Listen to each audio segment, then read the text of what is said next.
Welcome back to Behind the Scenes of the Waltons. As I wrap up my conversation with Michael O'Keefe, it's been such a treat to have him as a guest. Please welcome him back. So you do all this beautiful, mostly dramatic work, and then you turn around and you do Caddyshack. Where was that? Where did that kind of left turn? Not that your character was over the top in that, like some of the other characters were. Yours was still very grounded, you know. Those guys were the kings of over the topness. Was that just like a wild set to be on, or are they? Well, all the truth, the story. You know, someone I think A&E or Biography Channel did a documentary on the making of it, and they asked a lot of stories, and they got a lot of the scuttlebutt about what was happening, and essentially whatever you heard, it's probably true. You know, so it was fairly out of control. It was the 70s, so there was a lot of partying.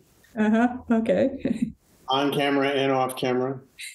And there was a kind of creative freedom at the time where people thought that that was part of the mix. And, you know, we partied hard, but also we worked really hard. But I remember auditioning for that, which was not long after Santini. It was less than a year. And it was the same distribution company.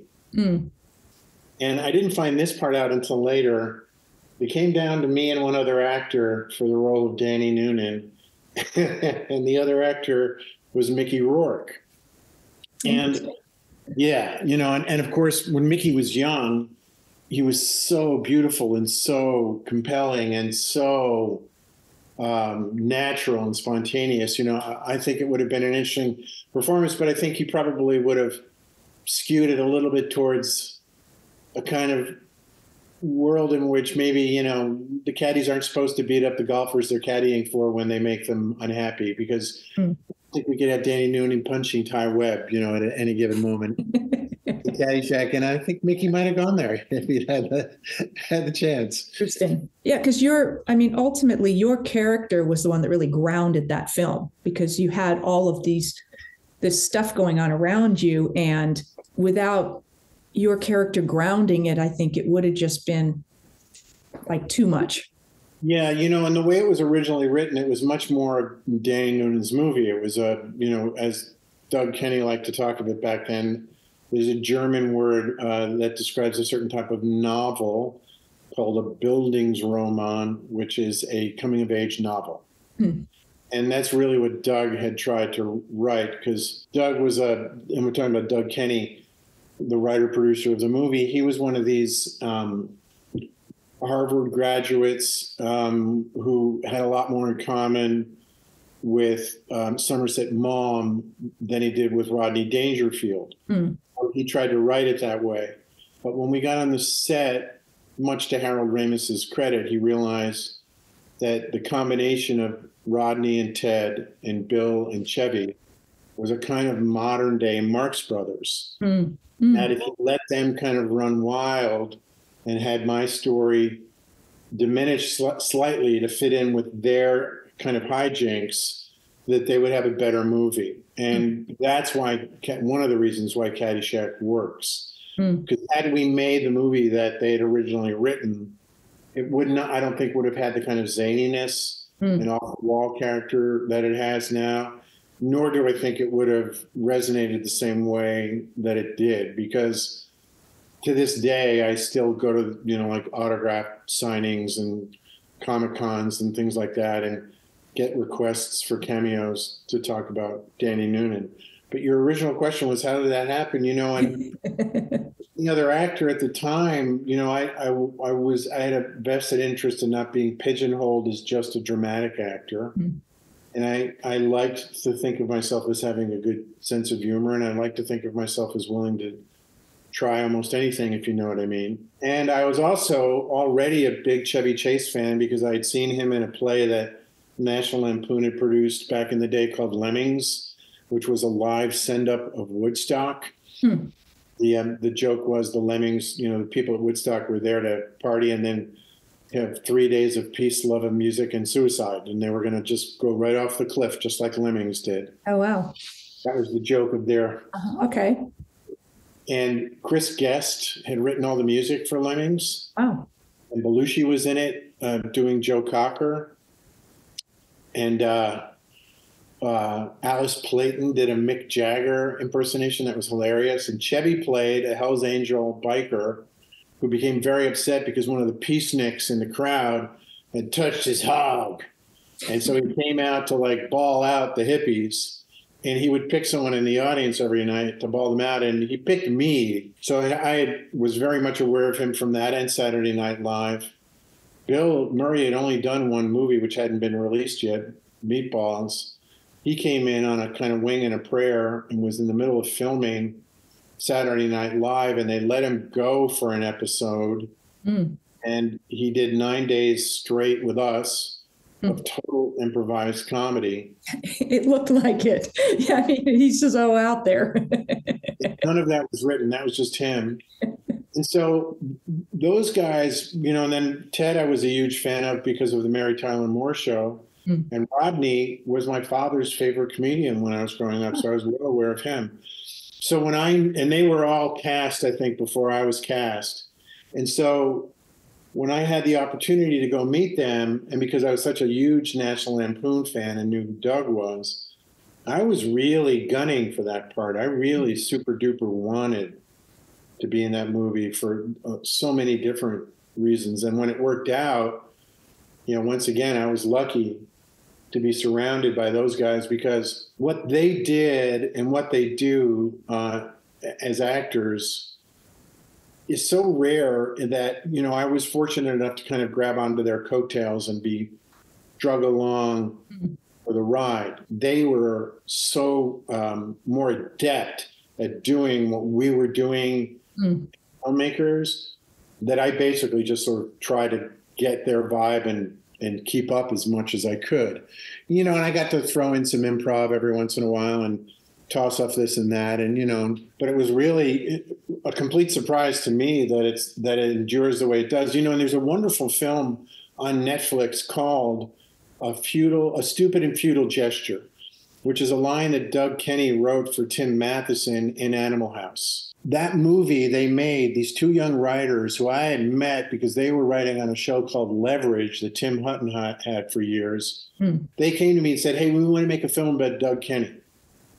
And I, in the back of my mind, said, sure, great. You know, and I also thought at the same time, well, that'll never happen, but go ahead. You know. What's your question, young man? I'll tell you all about that. Because Doug was really one of my heroes, but of course they got it made. Wow.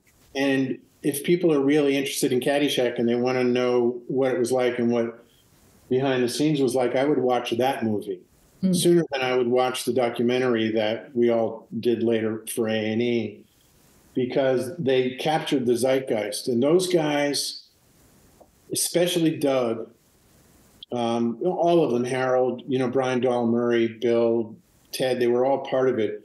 But Doug especially was really on the leading edge of the awareness of how comedy was shifting from that kind of Catskills era that Rodney was about, and that kind of, you know, wearing a tuxedo, smoking a cigarette, carrying a drink, and doing comedy kind of thing, to this complete anarchy that Doug and people like Doug were able to marshal. I'm thinking of Chris Miller, the other great writer on Animal House, who was also a National Lampoon writer.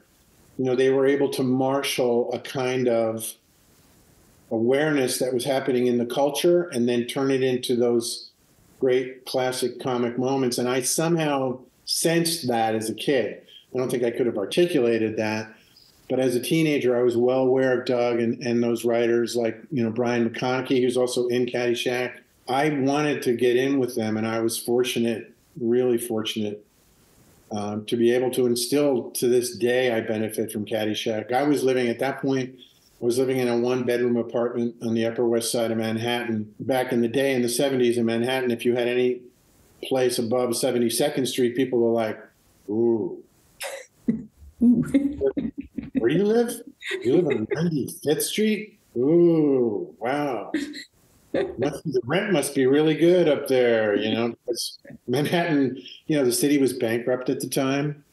So I wasn't, you know, by any stretch of the imagination, I hadn't made it when I made Caddyshack. I was still trying to find a way at that point. And there it was, ready to become some sort of instant classic, which it did, so. Yeah, which you never know at the time. Are there particular standouts from all the work you've done over the years? Are there, sort of, whether they were the biggest successes or not, but, that are personal to you in terms of projects you love doing? Most personal Santini, and it'll always be that way. I don't think I'll ever find a job that so directly spoke to my own life. But really, in a larger sense, I don't really think too much about the one or two roles that stand out for me as much as it all happened at all for me. Because we are fortunate, because here we are at the age we are, and we can look back on it all having happened. But, there's so many people that are young actors that want to have it happen, and it's so challenging and so competitive that the fact that it happened was more interesting than not to me. I got especially lucky after 2010. And, right around then, too, I had a kind of an experience about Caddyshack that I'll tell you that I talk about this story a lot because it really changed my view of the movie. As I got older, every once in a while, people would want to talk to me about my career. And a lot of the time it was about Caddyshack. And, after about 15 or 20 years, I would be like, gee, I wonder if there's anything you see me in, I don't know, say in the current century that we're living in as opposed to the previous one. And I wonder if my work has any merit at all, or if you're just going to remember me. I often tell my friends. He says to the person who just asked him about his two early roles, his three early roles. Well, what I think is going to happen, like when I die, I think that if there's going to be an obit in the New York Times, we'll read Danny Noonan is dead. That's going to be the headline. So that kind of keeps me going.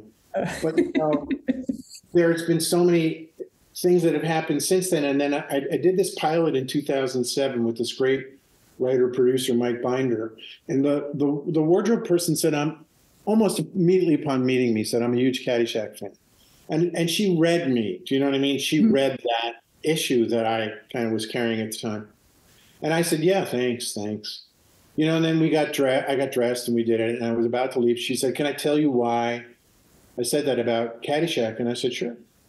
She said, my father just passed away from leukemia, and for the last 6 weeks of his life, he was in the hospital, and the only thing that provided any respite for him and for me and my family was for us to sit with him in the hospital and watch Caddyshack. And when she told me that, I lost it.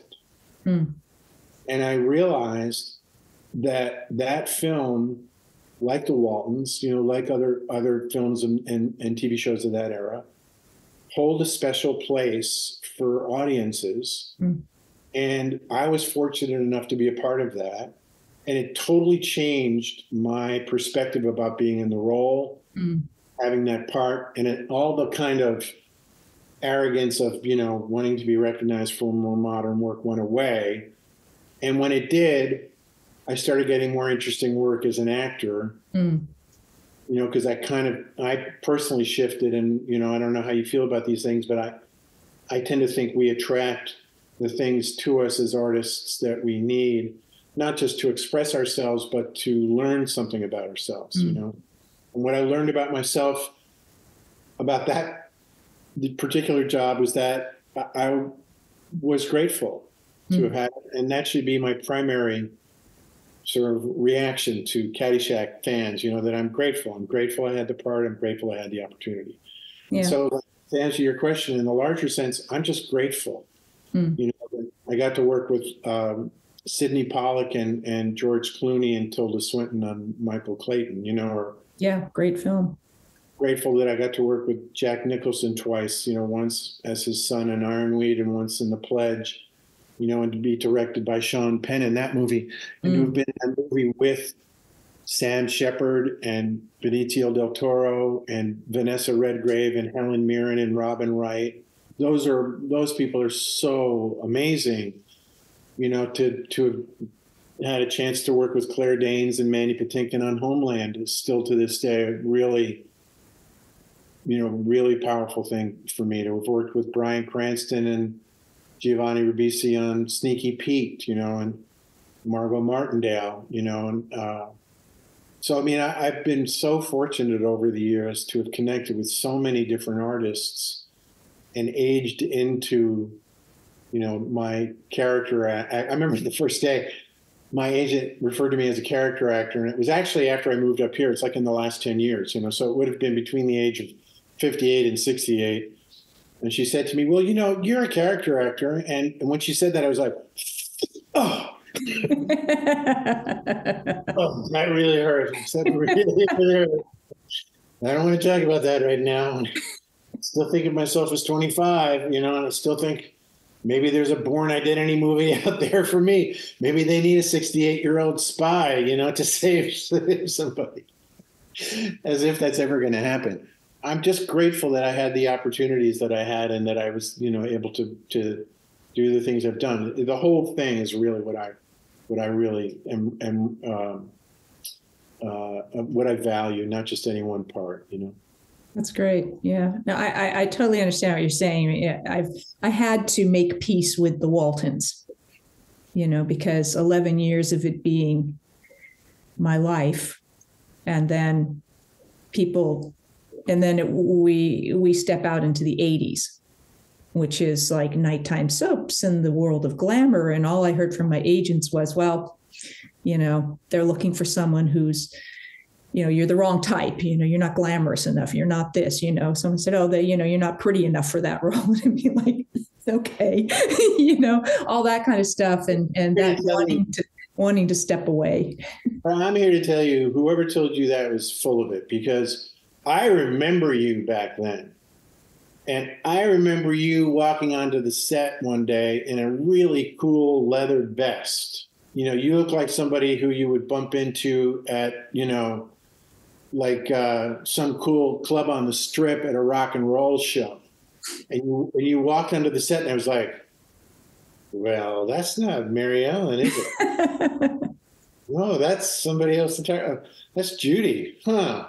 Wonder what Judy's doing later, man. Maybe I should refocus and I should make a play for Judy while I'm here, because this is like a once in a lifetime opportunity. I remember that really well. Oh, but that's the crazy thing about acting, is that you could have done any of those shows in a heartbeat, but we get pigeonholed, right? Right. Yeah. And yeah, I mean, I've done a ton of stuff since then, including behind the scenes and writing and directing and theater and all kinds of stuff. But, I know I had to hit a point where I went, same thing. My obit will read Mary Ellen dies, and trying to find a way to be okay with that for myself, and to move forward, and coming around to a point of recognizing the value of the show and everything it gave me, and appreciating what it meant to the fans and all of that. So that, because it's impossible pretty much to top an 11-year success in a series. It's sort of like, by the time I'm in my early 20s, well, the most prominent thing I will ever do has already been done. I've thought about that sometimes with like Olympic athletes or something who win a gold medal. It's like, where do you go from there? That's a dilemma. You can't repeat that. So finding a way, because I think I had to find a way for it to be personal for me, and for me to celebrate my own successes and not be concerned about external recognition or applause, or, that the first thing people want to talk to me about is the Waltons, and that the other things I've done, they're not as prominently in the public eye, so people don't know about them and they don't care about them in the same way. So to not judge the success of my career and my life by the people who only remember the Waltons, and that that was a personal journey for me to have to get to. So. Well, I believe it. And, it's also a testament to your good character, because I know young actors who had those types of successes back in the day. And I know some of them really suffered mightily afterwards and weren't really able to recover. Mm. They weren't really able to find themselves or find value in their lives. And that's one of the great things. It sounds like what you probably did. And I aspired to this myself, and in a way I still aspire to this day, which is that I don't rely on my work as an actor for my identity, for who I am in the world. It's what I do. I love it. I want to keep on doing it as long as I can. But if I had stopped there at my own self-worth and self-value, I don't think I would have survived as a person. And it sounds like you had a similar journey. Yeah. And that it all happens in a fishbowl of public attention. So you can't, your successes are very public, but your failures can be very public as well, you know? I know, I have them. We've captured them all on film. We're going to have a failure film festival up here and just put them up there for everyone to see. If we ever want to feel humble, if we think we're getting too big for our britches. You still write music? You know, I do. I had a really fortunate thing happen. In fact, I have the CD right here. I can show you. This is a wonderful Irish artist named Paul Brady. I don't know if you can see the cover of this CD. Paul is kind of to Ireland what Paul Simon is to America. He's one of their great, national treasures. And we became friends in the 90s. And, as you probably know, I was married to Bonnie Raitt, and Bonnie and I wrote a couple of songs together. And I met Paul at that time. And so back then in the 90s, we had written together.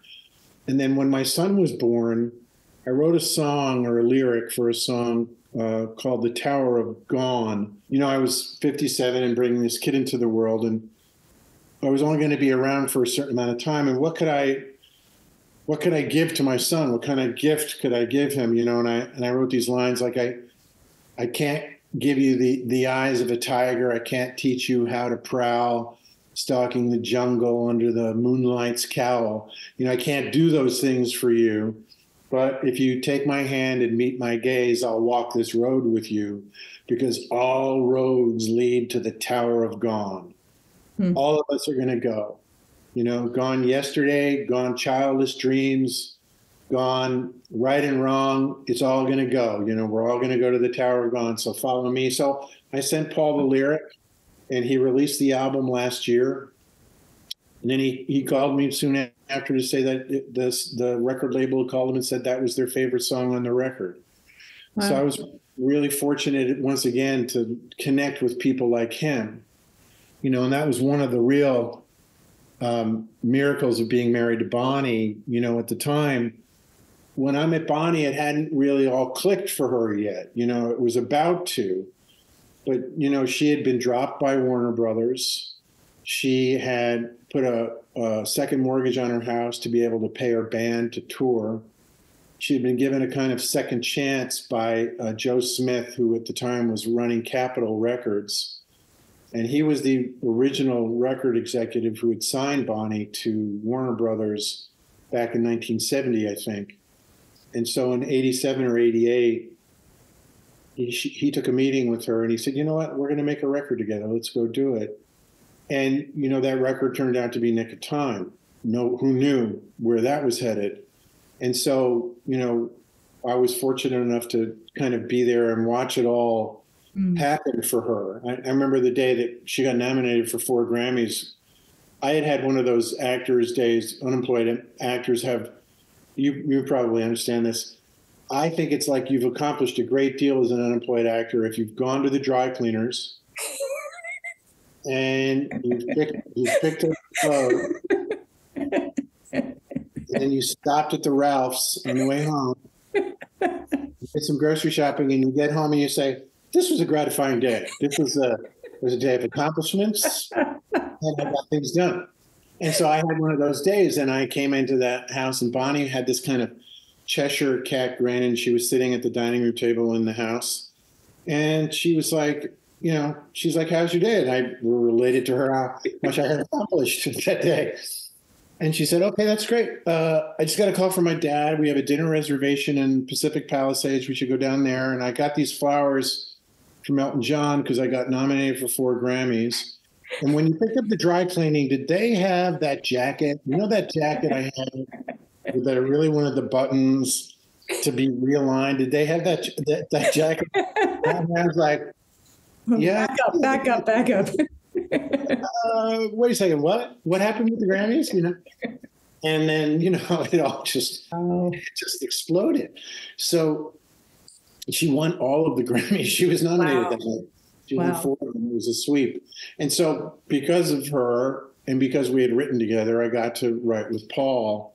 And so this song, I just had this song last year come out with Paul. And then I had another great little thing as a songwriter. I don't know if you remember the Roaches. They were these 3 sisters who sang together. They were a wonderful folk singing group. Maggie, Terry, and Suzy Roach, another Irish name. And we had become friends back in the 80s, and we were actually living in the same neighborhood in New York. And Suzy is a great songwriter and a great guitarist and a great singer.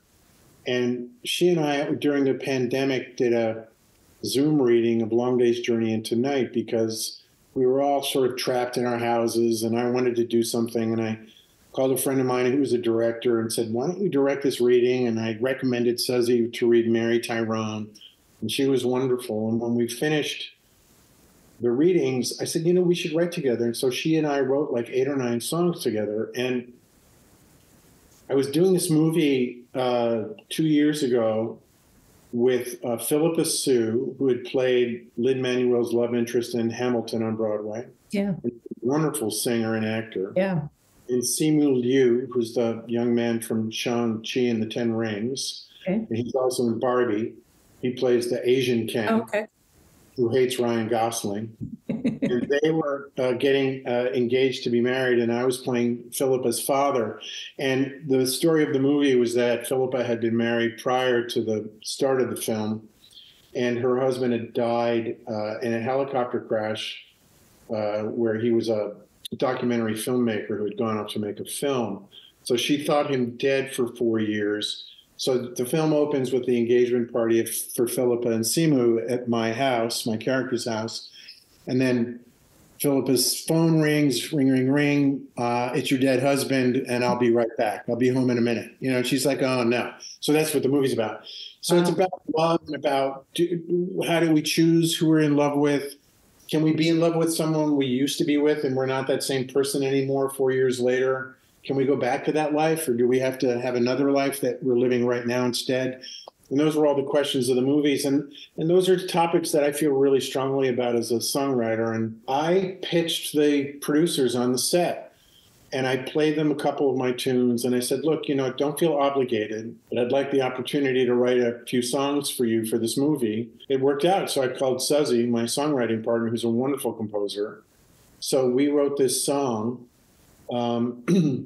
Which is called, the title of the song is Used to Be, and the image is that, the past is a spiral behind us, the future is a mystery, the stars, the sky is our blanket, and we are the stars that used to be.